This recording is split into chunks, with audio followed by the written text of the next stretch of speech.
Assalamualaikum warahmatullahi wabarakatuh.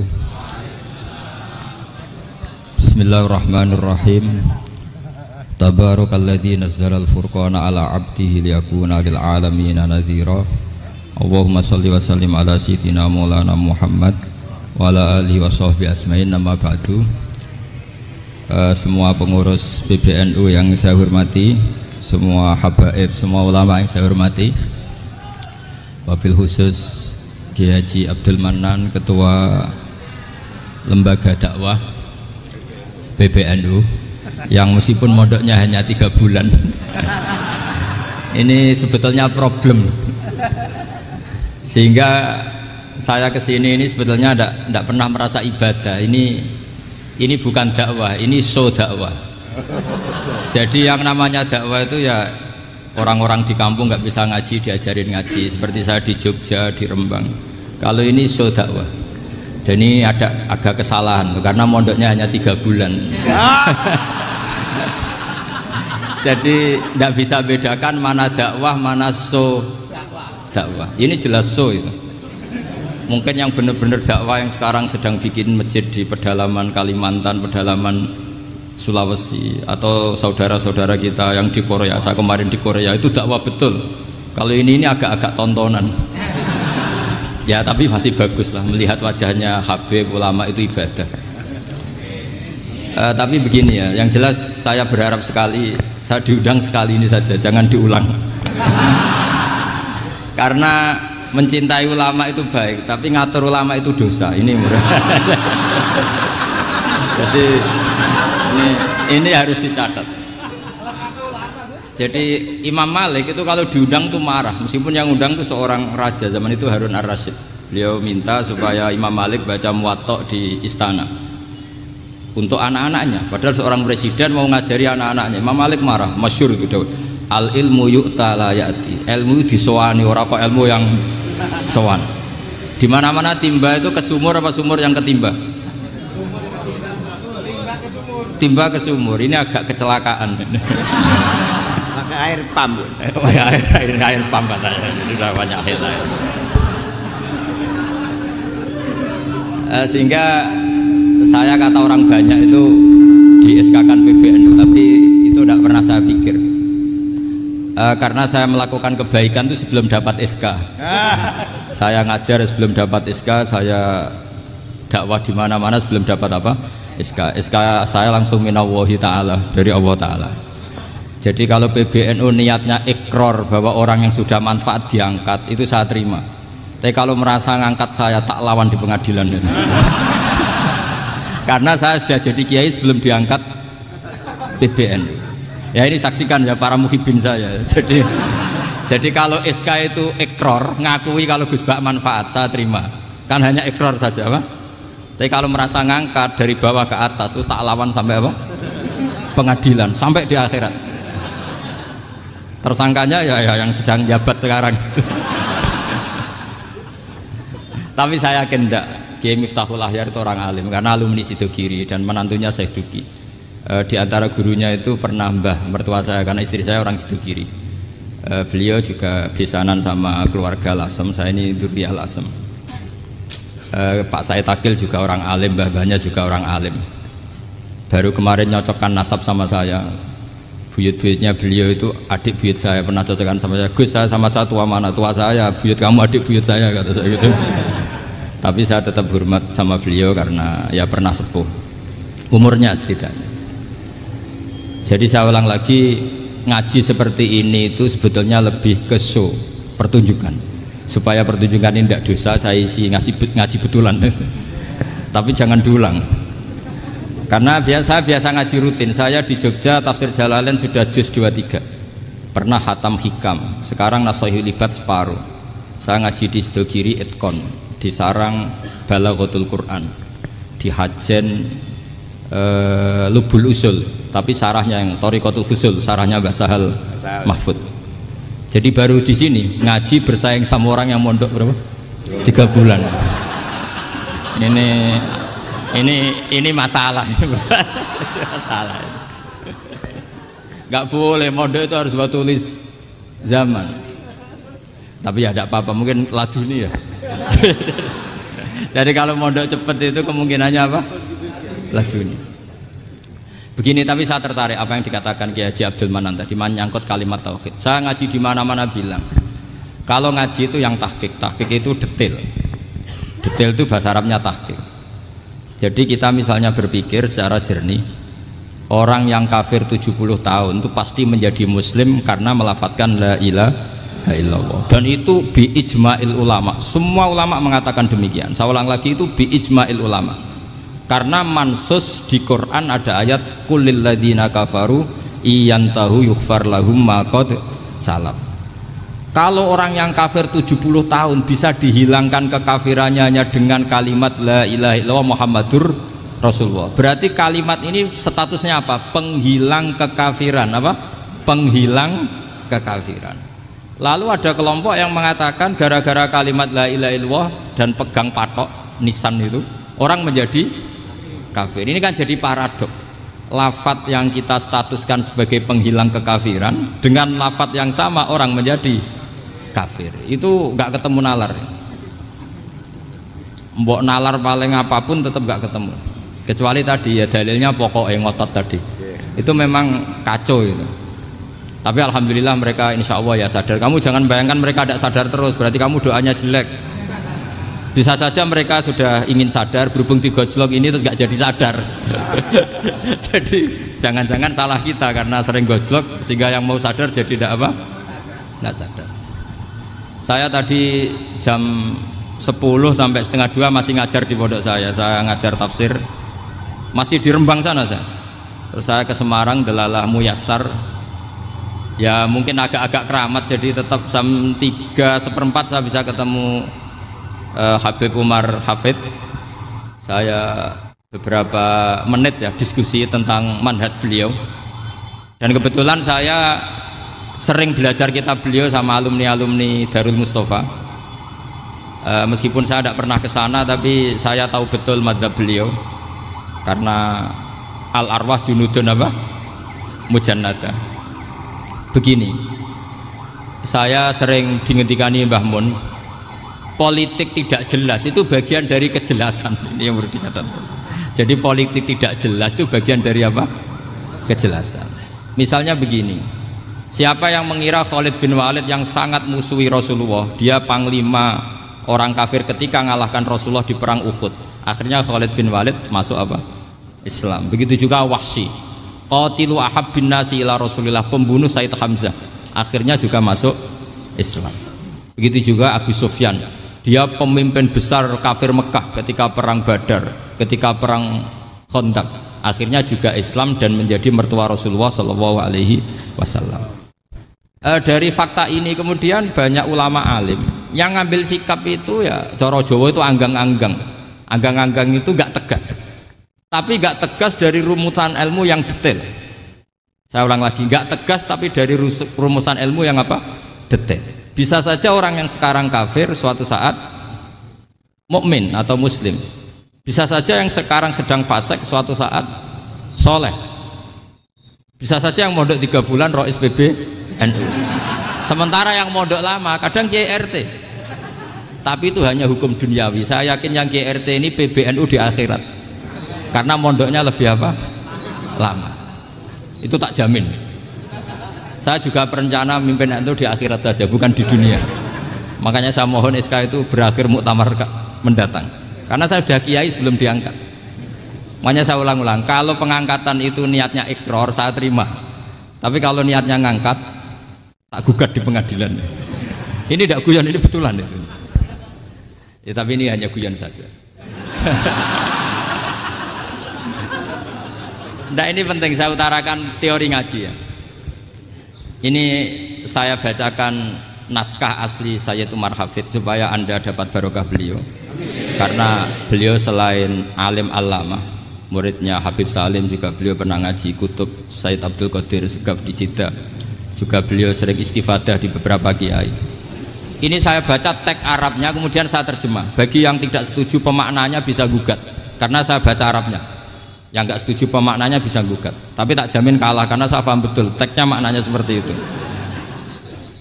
Logikanya tadi ya, ketika Rasulullah ngambil sikap tegas kepada Qatilu Hamzah yaitu Wahsy, dan ketika Rasulullah ngambil sikap tegas pada orang-orang yang mengalahkan beliau di perang Uhud, kaifa yuflihu qaumun fa'alu bi anbiya'ihim hakadha, bagaimana mereka jadi orang benar atau orang yang dapat kebahagiaan kalau mereka perlakuannya seperti Nabi seperti ini, yaitu Nabi sujja wajhuh masyhur wa kusirat ruba, yaitu Nabi itu wajahnya terluka, gigi serinya tanggal. Orang-orang seperti ini tuh nggak akan bejo kalau orang Jawa, nggak akan falah. Tapi apa yang terjadi? Allah menurunkan ayat laisa laka minal amri syai'un aw yatuba 'alaihim aw yu'adzibahum.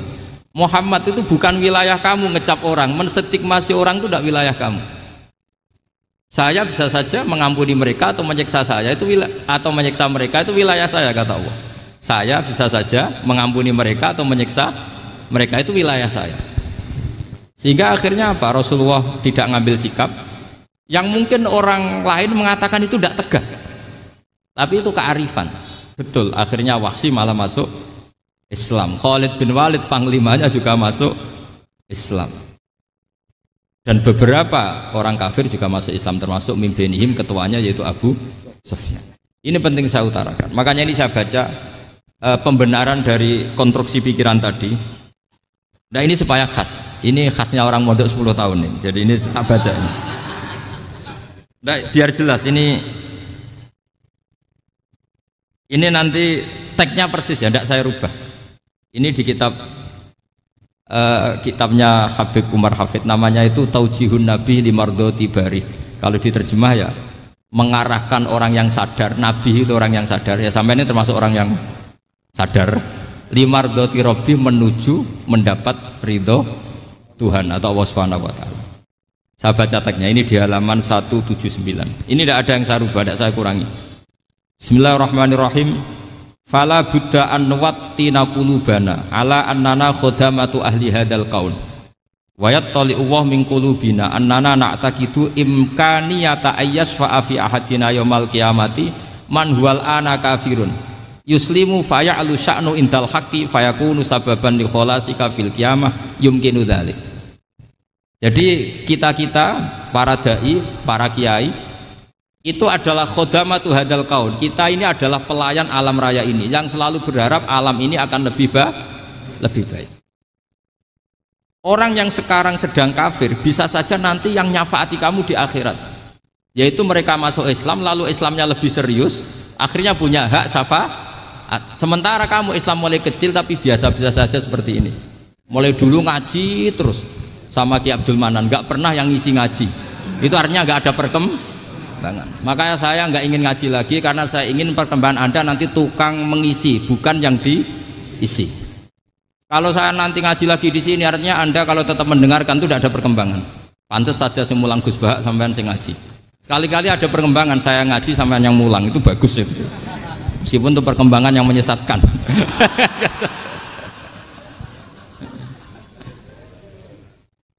Ini penting saya utarakan. Ini dawuhnya Said Umar ya.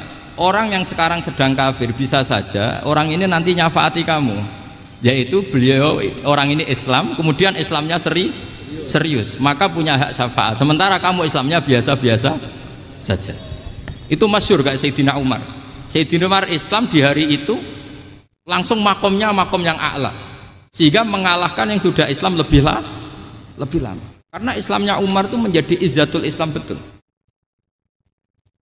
Makanya jangan benci orang tegas teman-teman, kadang ya ada baiknya. Abu Bakar itu sudah Islam tapi layinal janib, orangnya santun. Kalau dipisai orang yang menengahi lah, kira-kira seperti itu. Begitu juga Bilal, Ammar, Suhaib. Singkat cerita, Rasulullah itu sering dibully ya, sering disiksa orang-orang kafir. Rasulullah berharap, wah kalau yang Islam gini terus repot. Melihat Umar ini petarung di pasar Uka, dia dapat uang itu kalau tarung, menangan. Kata Rasulullah, kalau ini yang Islam ya bagus. Beliau berdoa, Allahumma aizal Islam bi Umar. Itu kira-kira 2 hari dari doa beliau, Umar masuk Islam. Itu pertama masuk Islam itu orang-orang kafir diparani. Kalau kamu ganggu Rasulullah Muhammad tak bunuh. Semenjak itu orang kafir yang gentenan sembunyi. Sehingga kata para mereka yang Islam, Islam selalu jaya mut aslama Umar, ketika Umar masuk Islam. Itu dalam satu hari Islam itu Rasulullah sudah ngendikan Umar yang Islam sehari ini imannya kalau ditimbang separuh ahli dunia masih unggul sama Islamnya Umar. Nah bisa saja seperti itu. Jadi saya minta sama teman-teman yang mencintai ilmu, tidak tegas itu bagian dari ketegasan dalam ilmiah. Karena kita ini tidak mengendalikan dunia, tidak mengendalikan hidayat, hanya Allah piyambak yang ngasih apa? Hidayat. Maka sikap kita laisalaka minal amri syai'un aw yatuba alaihim aw yu'adzibahum. Rasulullah yang ahabbul khalqi ilallah saja tidak boleh tegas karena semuanya potensi itu ada. Cuma kita tegas dalam kebenaran saja, tapi nggak perlu tegas dalam mengawal kebenaran. Kenapa demikian? Karena Islam ini agama yang akan dijaga Allah ila yaumil. Yang jaga Islam bukan PBNU, bukan PP Muhammadiyah, bukan kiai. Yang menjaga Islam namun Allah Subhanahu wa ta'ala. Makanya Sayyidina Umar itu kalau disuruh mikir Islam itu nggak mau betul. Masyhur itu dalam tarikh-tarikh. Umar mimpin itu sukses, banyak futuhat. Singkat cerita akhirnya orang tuh kelangenan, wah kalau Umar meninggal kayak apa. Sehingga Abdullah bin Umar setiap jalan-jalan tuh dibully, kalau sekarang dibully. Ya Abdullah bin Umar, bapak kamu itu gimana? Sudah sepuh mau meninggal kok tidak suksesi. Kalau saja ada orang penggembala kemudian meninggalkan kambingnya di hutan, kamu anggap orang yang mudoyik enggak, menyia-nyiakan kambing itu enggak? Ya iya, kata Abdul bin Umar. Apalagi amru hadil umat ini mau ditinggal gelanggang, nanti suatu saat Umar meninggal. Mbok yo suksesi supaya jelas. Logika itu diaturkan ke Umar radhiyallahu anhu, ke Sayyidina Umar. Pertama Umar agak tertarik dengan logika itu. Lama-lama beliau marah. Tidak jadi. Saya tetap tidak akan istikhlaf, tidak akan suksesi, dan saya tidak akan mikir Islam, katanya. Islam akan diurus oleh Allah Subhanahu. Terus beliau ngendikan, Islam ini jalan ketika ditinggal Abu Bakar, bahkan ketika ditinggal ahabbul khalqi ilallah akramul khalqi indallah, yaitu Rasulullah Muhammad sallallahu alaihi wasallam. Coba Islam dulu dipimpin Abdul Qadir ketua wali, dipimpin Wali Songo, dipimpin orang top. Sekarang dipimpin mondok 3 bulan jalan. Karena Islam yang ngatur Allah Subhanahu wa ta'ala. Jadi ini penting. Loh coba ustadz tuh banyak yang nggak bisa ngaji loh. Tapi ya laku ya nggak masalah. Loh saya kemarin di Korea seminggu. Itu TKI jadi khotib, ada yang jadi mufti, ada yang jadi suriah. Itu ada yang di sana jadi suriah, pulang ke kampung angon kambing lagi. Loh itu teman saya kenal. Suriah Korea. Iya suriah Korea tapi. Artinya gini, bahkan masjid semua yang di Korea itu didirikan oleh TKI dan TKW. Mereka digerakkan Allah untuk mikir agama, karena agama ini milik Allah. TKI saja mikir. Makanya ini penting, yo dakwah tapi tauhidnya sing kenceng, jangan dakwah kenceng tauhidnya kendor. Itu bahaya betul. Saya ulang lagi ya, ini dawuh Habib Umar. Jadi kata beliau, fala budda an wattina kulubana, kita harus yakin seyakin-yakinnya bahwa semua kemungkinan itu mungkin. Makanya masyhur dalam tarikh ketika kafir Quraisy mau disiksa oleh para malaikat karena mereka sering menyakiti Nabi, kata Nabi gimana? Jangan. Saya berharap kalau bapaknya tidak mukmin, suatu saat anaknya mukmin. Masyhur dalam tarikh. Musuh Nabi besar siapa? Walid bin Mughirah. Punya anak Khalid bin Walid. Abu Lahab punya anak Darrah, itu mukminah yang baik. Abu Jahal punya anak Ikrimah, itu mukmin yang baik. Di Indonesia lebih hebat lagi. Bapaknya ra iso maca Quran, anaknya hafid. Bapaknya utun ratamat SD, anaknya jadi dekan. Di Indonesia banyak orang nggak siapa-siapa, anaknya jadi presiden, anaknya jadi menteri. Artinya jangan karena bapaknya kafir kamu nganggap anak turunnya pasti selalu kafir. Teori itu sudah salah zaman Rasulullah. Yaitu Walid akhirnya punya anak Khalid, Abu Lahab punya anak Darrah, terus siapa? Abu Jahal punya anak siapa? Ini penting saya utarakan karena dakwah kalau terlalu semangat nanti kalau menghilangkan tauhid bahaya. Tetap innal huda. Uni Soviet kayak apa? Mengkooptasi negara-negara sekelilingnya sampai jadi Zuni. Tapi apa yang terjadi? Uni Soviet yang runtuh, persemakmurannya semua rata-rata jadi negara apa? Islam, kayak Uzbek, kayak Ceknya, kayak apa-apa. Karena agama ini diurus Allah. Sehingga kalau tapi kamu ngitmai agama nggak apa-apa. Makanya istilahnya Habib Umar khodamah itu pelayan, nggak apa-apa. Kita ngitmai agama itu nggak apa-apa. Dengan ngitmai terus mikir nggak apa-apa. Tapi jangan mikir yang merasa kalau kita mati, wah nanti agama ini kukut karena saya mati. Kamu itu siapa? Agama Islam ini tidak pernah dipasrahkan kamu. Diurus oleh Allah Subhanahu wa taala sendiri. Sehingga ketika Wali Songo meninggal, agama ini tambah kuat sampai sekarang. Kecil saya itu kalau pengajian susahnya bukan main, harus izin sana sini. Sekarang setiap pengajian polseknya datang, polresnya datang, nggak ada intel, nggak ada apa. Padahal kiai dulu sama kiai sekarang itu kira-kira alim mana? Raden kiai dulu. Mbah Hasyim Asy'ari itu ngarang kitab sampai dibaca di Yaman. Saya sering baca juga kitab beliau, Risalatu Ahli Sunnah wal Jamaah. Kiai sekarang mau terjemah aja kadang salah memahami. Tapi ya Islam tetap jalan karena Islam ini dikawal, dijaga oleh Allah Subhanahu wa taala. Maka kalau dalam cerita tarikh sirahnya Ibnu Ishaq itu, tauhid itu penting. Beliau cerita begini. Sayyid Abdullah itu namanya Abdullah bin Abdul Muthalib.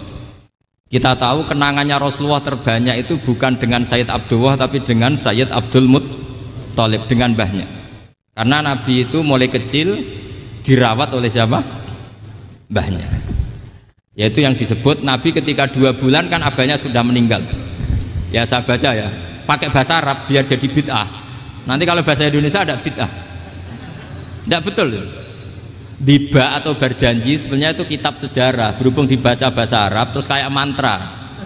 Terus yang belakang mau nyenggai soleh aleh, sehingga kubu sebelah bilang tuh khurafat dan bid'ah. Coba diterjemah ini, coba nanti saya baca bahasa Arab. Walamma tamma min hamli syahroni ala masyuril aqwalil marwiyatu fiya bil madinati abuhu Abdullah wa kana qad istaza bi akhwalihi bani adi minat taifatin najariyah wa makatha syahron saqiman yu'anu nasukmahu wasakwa. Terus di pojok sana bilang soleh aleh. Pasti kubu sebelah yang liwat, wah itu khurafat bid'ah karena dianggap mantra. Padahal artinya coba sampean baca bahasa Indonesia. Ketika hamil Rasulullah umur 2 bulan, abahnya meninggal di kota Abwa. Kota Abwa adalah kota keluarga besar ibunya Sayyid Abdullah. Kebetulan pas ke sana beliau sakit sampai 1 bulan dirawat. Bid'ahnya di mana kalau diterjemah? Wong itu kitab tarikh. Makanya saya nggak tahu yang membidah-bidahkan tiba itu karena tadi. Tapi sampean juga ikut salah karena nyenggai sholawatan tok itu. Jadi makanya saya bilang tadi kalau bahasa Arab bid'ah, kalau sudah terjemah tidak bid'ah karena kelihatan kalau itu hanya kitab tarikh. Loh, coba bid'ahnya di mana? Wa ba'du fa'aqulu wa Muhammad bin Abdullah bin Abdul Muthalib bin Hasyim. Itu kalau diterjemahkan, kamu harus tahu siapa nama Muhammad. Muhammad punya abah siapa? Rasulullah Muhammad Abdullah. Punya abah siapa? Abdul Mut. Punya abah siapa? Hasyim. Coba baca gitu di kubu sebelah. Oh iya gitu. Berhubung kok baca bahasa Arab. Wa ba'du faqulu wa Muhammad bin Abdullah bin Abdul Muthalib bin Jadi itu hanya salah baca saja itu. Maksudnya salah yang ngukumi, bukan salah yang baca, salah yang apa? Ngukumi. Sayyid Abdullah ini orang yang tauhidnya sangat kuat. Sayyid Abdul Muthalib lebih kuat lagi. Saya cerita sedikit betapa pentingnya tauhid. Ketika pasukan Abraha bawa pasukan gajah mau menyerang apa? Ka'bah. Itu sebelum menyerang itu semua aset-aset milik orang kafir Quraisy, milik orang Quraisy lah. Itu ditawan, diambil. Termasuk milik Sayyid Abdul Muthalib, milik Abdul Muthalib. Terus ketika mau masuk Ka'bah, mau masuk Mekah, kata Abraha, man sayyidu hadal wadi, siapa yang kamu tuakan, yang kamu pertuan di sini? Oh, Abdul Muthalib. Abdul Muthalib itu dipanggil, itu auranya luar biasa. Abraha yang di tempat perkemahannya itu harus duduk di atas karena dia raja, itu duduk di atas gak berani. Saking wibawanya Abdul Muthalib, ini mbahnya Rasulullah. Akhirnya Abraha bilang gini, saya duduk di bawah tidak mungkin karena saya raja. Kamu duduk jejer saya tidak mungkin karena nanti umat saya kecewa karena raja kok disaingin gitu. Ya sudah, sambil berdiri-diri kita ngomong. Akhirnya Sayyid Abdul Muthalib tadi diomongin gini, saya itu tidak ingin merusak orang-orang Mekah, orang-orang Quraisy. Saya hanya kecewa punya tempat ibadah dikencingi, diberakin sehingga saya mau merubuhkan Ka'bah. Tapi dengan damai, nggak ada perang. Apa jawabnya Abdul Muthalib? Lucu. Nggak apa-apa, Ka'bah kamu robohkan silakan, nggak apa-apa. Yang penting unta saya yang kamu sita kembalikan. Harta saya yang 100 unta kamu sita kamu kembalikan. Itu Abraha kagetnya bukan main. Kaget karena kamu itu pemimpin apa? Tadi saya hormat kamu karena kamu tak anggap orang hebat. Hadhil Ka'bah dinu abaika, ini Ka'bah itu agama kamu. Pas saya hancurkan kok kamu tenang-tenang saja. Padahal pas mau saya hancurkan kamu tenang-tenang saja, malah tanya unta kamu itu gimana? Apa jawabnya Abdul Muthalib? Inna lihadal baiti robban hamahu. Sebab Ka'bah itu ada yang punya dan pasti akan melindungi Ka'bah. Tapi kalau unta itu milik saya, ini urusan saya, ini unta. Jadi inna lihadal baiti robban hamahu itu tidak milik saya, itu ada yang punya. Ya sudah, biar yang punya aja yang jaga, itu tidak urusan saya. Akhirnya unta dikembalikan, aman deh, untung double. Terus akhirnya dia ke Ka'bah, fa'akhudha bi halaqatil bab, karena dulu apa itu halaqatil bab, karena dulu itu yang dipakai apa itu pegangan itu bentuknya apa, bulat, makanya diistilahkan halaqah apa, bulat. Kalau sekarang halaqah ilmiah itu seminar. Halaqah itu buruhi lain lagi. Ya. Pegang terus bilang gini, kata Abdul Muthalib, ya Allah, Ka'bah ini mau dihancurkan oleh Abraha, Ka'bah ini milik kamu. Saya mau ke gunung, mau melihat apa yang kau lakukan terhadap orang yang mau merusak Ka'bah. Terus Abdul Muthalib bilang ke umatnya, wa ya qaumi, ayo kita ke gunung melihat ma fa'ala rabbuna, apa yang akan dilakukan Tuhan kita terhadap orang yang mau menghancurkan Ka'bah. Jadi santai saja, santai. Terus Abdul Muthalib naik gunung sama orang-orang Quraisy. Abraha datang mau merusak Ka'bah, terus terjadi alam taro kaifa fa'ala rabbuka bi ashabil fil. Itu melihat, dan betul Ka'bah dijaga Allah. Islam juga gitu. Ketika Islam dikooptasi Uni Soviet, semua ulama, semua wali perasaannya hanya nunggu kehancuran Uni Soviet, karena pasti agama ini dijaga Allah. Saya setiap sholat, setiap munajat, ketika baca Rabbana lakal hamdu bil samawati wa mil'ul ardi. Dulu saya iskal itu janggal. Ya Allah, engkau zat yang layak dipuji, yang pujian itu memenuhi langit dan bumi. Pikiran saya kalau bumi ateis itu mujinya kayak apa? Tapi Masya Allah, ketika saya datang di Korea, bumi ateis, ternyata di sana banyak masjid, banyak tasbih, bahkan ada sakduna di sana. Karena Allah sudah ngendikan lakal hamdu mil'us samawati wa mil'ul ardi. Dan sekarang nyata, semua bumi ateis, bumi apa saja, ada tasbihnya, ada tahmidnya. Makanya sadaqallahul adzim ketika ngendikan sanurihim ayatina fil afaq walladzi arsala rasulahu bil huda dinil haqqi liyuzhirahu 'alad dini kulli. Makanya saya mohon sekali bahwa agama ini harus kamu khidmah. Tapi enggak boleh kamu pikir. Atau dibaliklah, khidmah maka memikir. Tapi tidak usah GR bahwa agama ini diserahkan sampean. Saya juga agak ridho. Agama kok diurus orang-orang kayak gini, kayak apa nasibnya? Jadi ini penting, karena rata-rata kiai alim itu tidak jelas. Terus oleh orang-orang yang nggak pernah ngaji itu, wah ini nggak jelas, nggak tegas. Islam itu harus tegas. Maksudnya tegas itu kayak apa? Tegas itu di wilayah kita. Kalau istri kamu mau diperkosa orang itu boleh tegas, itu wilayah kamu.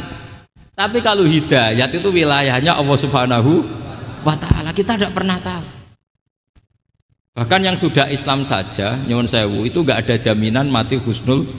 Kita tahu dalam sejarah Sa'labah itu dapat gelar hamamatul masjid, merpatinya masjid. Tapi kita tahu akhirnya Sa'labah itu apa? Su'ul khotimah. Sampai dalam Islam selalu diajarkan ya muqallibal qulub tsabbit qalbi ala din. Jadi kalau kita sendiri saja masih ingin selalu husnul khotimah, agak ada ruang untuk mudah menvonis orang lain. Makanya saya salut sekali ketika Habib Umar menulis kita semua ini mengkhidmai hadal kaun, dan selalu berharap bisa saja suatu saat orang yang sedang kafir bisa saja suatu saat muslim. Nah soal kalau yang sama yang harbi menyerang kita ya tarung. Kalau artinya kalau yang merangi kita ya kita wajib perang, kalau enggak ya habis kita. Seperti kita lakukan ketika diserang Belanda. Tapi ketika mereka musta'man, dhimmi, muahad, orang-orang kafir yang mau berdamai dengan kita, ya kita damai. Sebagaimana yang dilakukan Rasulullah SAW ketika berdamai dengan kafir Quraisy yang dipimpin Suhail bin Amr, masyhur itu dalam tarikh. Singkat cerita kan Sayyidina Ali ini pernah konflik sama orang Khawarij. Kata Sayyidina Ali, ya sudah lah, namanya kita musuhan, kita tidak usah ketemu, pakai mediator, kata Sayyidina Ali. Kata orang Khawarij, ini apa-apaan kok butuh mediator, nggak ada Qur'annya, ada hadisnya. Kira-kira kalau Pak Sayyidina Ali orang Jawa, nggak ada apa tidak tahu. Walhasil Sayyidina Ali akhirnya baca ayat, wa in khiftum shiqaqa bainihima fab'atsu hakaman min ahli wa hakaman min ahliya. Jika suami istri tengah konflik, maka yang keluarga suami kirim mediator, yang keluarga perempuan juga kirim. Terus kata Sayyidina Ali, wa amru ummati Muhammad a'dhamu min amri rajulin wa imra'atin. Kalau suami istri saja ketika konflik butuh mediator, apalagi ini kelompok besar, pasti lebih butuh mediator. Akhirnya lalu mediatornya siapa? Kata Sayyidina Ali, ya siapa saja yang penting baik. Ditunjuk seseorang, diprotes sama orang Khawarij, ini orang nggak kredibel. Oh, terus Sayyidina Ali marah-marah. Rasulullah itu pernah berdamai dengan orang, bahkan orang itu kafir, yaitu Sulhul Hudaybiyah. Nabi itu berdamai dengan orang yang bernama Suhail bin Amr, ketika itu kafir. Makanya ini menunjukkan bahwa musolahah ma'al kufar itu boleh demi kelangsungan bernegara, berbangsa. Kamu tidak usah meragukan reputasi NU. Ketika dulu kafirnya kafir harbi zaman Belanda, ya Mbah Hasim fatwa apa? Jihad. Jadi jangan kira tidak tegas, kita tegas sekali, justru kita yang punya masa lalu tegas. Tapi kepada siapa dan dalam konteks apa? Paham ya? Terus ini penting sekali untuk dijernihkan. Ini saya baca berikutnya nanti, tidak supaya tahqiq saya syukur sekali, saya tadi sekaligus minta ijazah sama Habib Umar, dan memang saya ngaji ini lama sama teman-teman alumni Yaman, cuma belum pernah ketemu mu'alifnya. Tadi saya ketemu minta ijazah itu dan beliau senang sekali, bahkan sempat bikin tulisan di kitab saya ini. Sama tidak perlu baca, karena kalau bisa ya biasa, kalau tidak bisa malu ya sudah, tidak usah baca sudah. Terus ini kata beliau, ini masih saya teruskan. Nahnu min hadhil intilaqah naktasibu thabatana wa quwwata yaqinina wa illa fa fil ardi mu'aridun wa muntaqidun wa mukhalifun min akhyarin wa asyrarin sholihin wa fasikin muslimin wa kuffar.